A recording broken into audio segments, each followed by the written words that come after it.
On the 22nd December was the first live Throne and Liberty broadcast from the officials at NCSoft. They have discussed many things in the 1-hour live stream, future plans and some information regarding monetization on global release. In this video I will summarize everything that has been mentioned and I will leave a link in the description. Also, the gameplay in the background is not related to anything I will talk about, it's just there for you to watch something while listening. If you want to stay up to date with Throne and Liberty news, consider subscribing, it's free.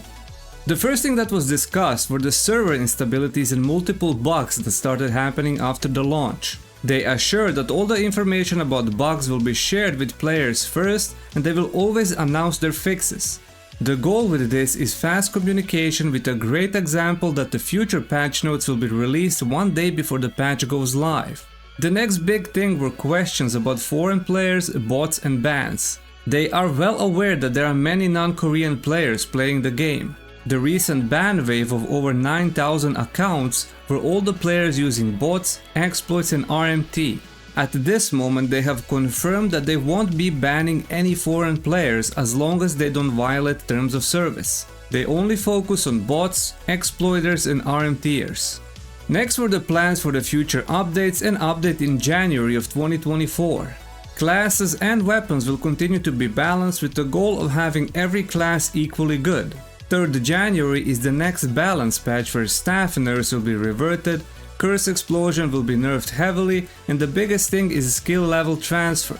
This means that you will now be able to transfer purple skills to a new weapon, which means easy build swapping and you are not locked into one weapon anymore. DPS meter was not confirmed as they want to start with the contribution meter first, but it could happen in the future. They confirmed that the epic drop rate from dungeons is 4% for each piece. Both PvE and PvP content coming at the same pace and they want to focus on both equally. 2 dungeon runs a day is too low, so they will be increasing that and introducing new ways of acquiring tokens that will allow for more dungeon runs. They explicitly said that they will not be selling dungeon entries in the cash shop. First resistance event will happen from 31st January to 3rd February and this weekly event will unlock 10th skill for each weapon. On the 3rd of February there will be a first castle siege where rank 1 guild will take the castle and have to defend. Party matchmaking will be a thing in the future as they are aiming for cross-server dungeon matchmaking, with a planned server merges in January. I guess some of the servers are already dead and they want to move those players to a populated server. Korean players were not happy that costumes were all covered up, so they confirmed that better costumes will be coming in the future to accommodate those players. Then they emphasized heavily that they want to keep this exact same monetization for global release and are working hard with Amazon to make it happen. They plan on adding resistance event that will award Lucent. Lucent is a premium in-game currency only obtainable if you spend real money. Supply of Marines is very low, but with more high-level events opening up in the next weeks and months, the supply will dramatically increase, so they won't be adjusting them at this moment. They are reworking a party loot system where it will become more fair than the current contribution-based one. Constant nerfs and buffs on boss difficulties in dungeons and open world. In-game settings will be tied to your account and character and not your PC, and more ways of obtaining Solent, which is pretty much gold and is used for literally everything in the game. They also reduce quests that require weather changes, but they want to keep 5% of them for role-playing purposes.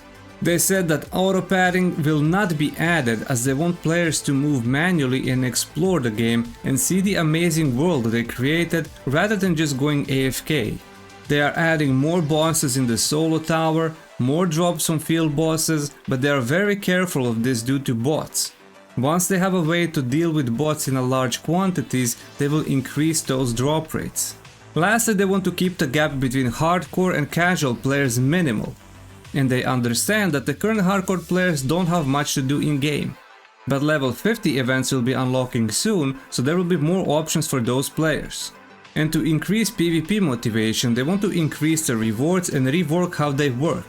But they want to be very careful with this to not affect PvE players. And to close off the stream, they gave away 7 coupons that everyone can redeem in game, which give pretty nice rewards to improve your weapons and skills. You can see them on your screen, so if you are playing, don't forget to redeem them. And that's pretty much everything that was mentioned. I am very happy with the open communication that has been happening from them. Constant balances, bug fixing and quality of life improvements are all amazing. The game is shaping up very nicely, and all the changes that Korean version already has and will have in the future will also be included in the Western global release. Thank you for watching, consider subscribing and watch some of my other Throne of Liberty content appearing on your screen.